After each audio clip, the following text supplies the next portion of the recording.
আলাইকুম। আমি মোহাম্মদ আমিনুল হক, প্রশিক্ষক কম্পিউটার, যুব উন্নয়ন অধিদপ্তর, গাজীপুর থেকে বলছি। আমি গতকালকে আপনাদেরকে ভিডিও করে দেখিয়েছিলাম আমাদের মূল ভবন, প্রশাসনিক ভবনের সামনের বাগান এবং ফুলের গাছ এবং ক্রিসমাস ট্রি, আমাদের প্রধান অফিসের, জেলা অফিসের সামনের যে অংশটুকু সেটুকু আমি দেখিয়েছিলাম। আজকে আমি দাঁড়িয়ে আছি আমাদের যুব উন্নয়ন অধিদপ্তরের যে বিদ্যুতের সাবস্টেশন, যেখান থেকে বিদ্যুৎ সাপ্লাই দেওয়া হয়, এখানে দাঁড়িয়ে আছি। আমার মাথার উপরে দুটি তাল গাছও রয়েছে এবং আমাদের এই যুব উন্নয়ন অধিদপ্তরের যেই চত্বর রয়েছে অত্যন্ত সুন্দর। আমাদের গাজীপুর ডিস্ট্রিক্টের যুব উন্নয়ন অধিদপ্তর এবং তার যে চত্বর রয়েছে, খেলার মাঠ রয়েছে, এটা অন্যান্য জেলার তুলনায় একটু এক্সেপশনাল, একটু অন্য রকমের। আপনারা যারা যুব উন্নয়ন অধিদপ্তরে আসবেন ট্রেনিং করার জন্যে, এরকম সুন্দর খেলার মাঠ পাবেন, সুন্দর বাগান পাবেন। বাগান আমাদের পুরা চত্বর জুড়েই আমাদের বাগান অবস্থিত। এখানে আমরা শুধু প্রশিক্ষণার্থীদের পিছনেই যে শ্রম দিই সেরকম না, আমরা এখানে বাগান, ফুলের গাছ এবং অন্যান্য ফলজ উদ্ভিদ এবং অন্যান্য ঔষধি গাছ যেগুলি রয়েছে ওগুলোর বাগান আমরা করে থাকি। আমার বাম পাশে রয়েছে সিম গাছ, যদিও একটু অসময়, সিম প্রায় শেষ পর্যায়ে, কিন্তু তারপরে আমরা কোনো অংশেই কিন্তু দমিয়ে থাকিনি। আমরা বিভিন্ন রকমের সিম গাছ এবং এখানে দেখেন মূলা ক্ষেত আছে, মূলা চাষ, যদিও সিজন শেষ পর্যায়ে প্রায় মূলার ক্ষেত করা হয়েছে। এখানে ভিত্তিপ্রস্তর স্থাপন করার সময় যে স্তম্ভটি দাঁড় করানো হয়েছিল সেটি রয়েছে। এখানে একটি গাছ রয়েছে উন্নত জাতের বিদেশি গাছ। প্রিয় দর্শক, যুব উন্নয়ন অধিদপ্তর গাজীপুর জেলায় অবস্থিত এবং গাজীপুর, শুধু গাজীপুর জেলায় নয়, সারা বাংলাদেশের যে কোনো জেলার যুবকরাই এখানে আপনারা প্রশিক্ষণ নিতে পারবেন এবং সবাইকে সমান চোখে আমরা দেখে থাকি। আমার ডান পাশে যে গাছগুলি দেখতে পাচ্ছেন এগুলির নাম দেবদারু গাছ। একসময় আমাদের বাবা, চাচা, জ্যাঠা তাদের সময়ে যেই বিয়ের অনুষ্ঠানগুলি করা হতো, ওই বিয়ের অনুষ্ঠানে এই দেবদারু গাছের পাতা দিয়ে গেট বাঁধানো হতো বর যাত্রীদের জন্য, বরের জন্য। তো সেই দেবদারু গাছও এখানে লাগানো হয়েছে অজস্র, এবং দুই পাশ দিয়েই আমার দেবদারু গাছ রয়েছে।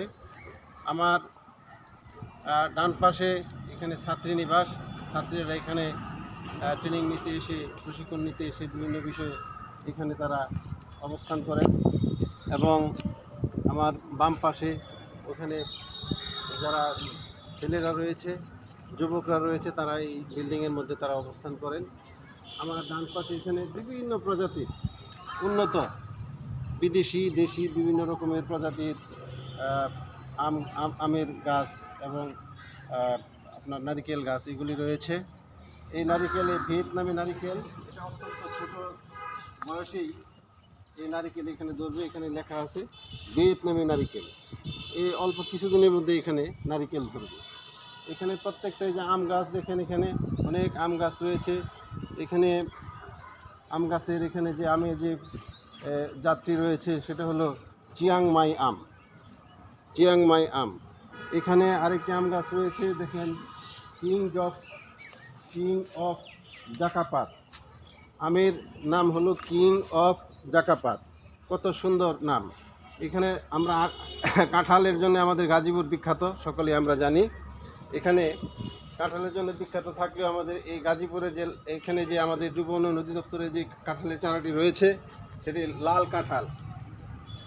কাঁঠালের রঙটি হবে বিষের যে কাঁঠালের ভিতরে যে অংশটুকু কোয়া যেটাকে আমরা বলে থাকি, এটা লাল থাকবে এবং খেতেও অনেক সুস্বাদু। এখানে একটু এদিকে আসলে দেখা যাবে যে এই আমের জাতটির নাম হলো কিউজাই আম, কিউজাই আম। এগুলি আরও আরও জাতের আম রয়েছে এখানে। দেখেন এখানে রাম ভুটান, এটা এই গাছটির হলো এটা পেয়ারা জাতীয় গাছ। এই গাছের নাম হলো রাম ভুটান। নিশ্চয়ই এখানে আরও আরেকটি আমের জাত রয়েছে। এখানে আমের মুকুল ধরেছে, অত্যন্ত সুন্দর মৌ করা ব্যানানা ব্যাঙ্গো। এখানে ব্যানানা বেঙ্গু, এই আমের জাতির নাম হলো ব্যানানা ম্যাঙ্গো। কত সুন্দর, এখানে অনেক মুকুল ধরেছে, অন্যান্য গাছে মুকুল আছে, এটার মধ্যে পরিমাণটা একটু বেশি এবং খেতে অত্যন্ত সুস্বাদু। এগুলি সম্ভব হয়েছে আমাদের এখানকার যে কর্তৃপক্ষ, সম্মানিত কর্তৃপক্ষ, উনি অত্যন্ত আন্তরিক এবং উনি সকলকেই উদ্বুদ্ধ করেন এই সমস্ত কাজকামে অংশগ্রহণ করার জন্যে এবং ওনার একান্ত প্রচেষ্টায় এগুলি এই ধরনের বাগান করতে আমরা সক্ষম হয়েছি। এবং আমরা আপনাদেরকে বলবো যে আপনাদের যে সমস্ত যুবকরা রয়েছে, যারা বাড়িতে অল্প লেখাপড়া করে বসে আছে, যারা অনেক উচ্চতর লেখাপড়া ডিগ্রি অর্জন করেছেন, তারাও এখানে আসবে। শুধু এখানে আমরা 18 থেকে 35 বছর বয়স যাদের, তারাই শুধু এখানে ট্রেনিং করতে পারবে। আর শিক্ষার মানটা হলো ন্যূনতম 8ম শ্রেণী পাস। এর উপরে উনি যদি পিএইচডি করাও থাকে তারপরেও উনি এখানে ট্রেনিং করতে সক্ষম হবে এবং আমরা ট্রেনিং তাকে করাতে বাধ্য থাকব। ধন্যবাদ সবাইকে। সবাই আসবেন আমাদের এই যুব উন্নয়ন অধিদপ্তরে বিভিন্ন বিষয়ে ট্রেনিং নেওয়ার জন্যে। আল্লাহ হাফেজ।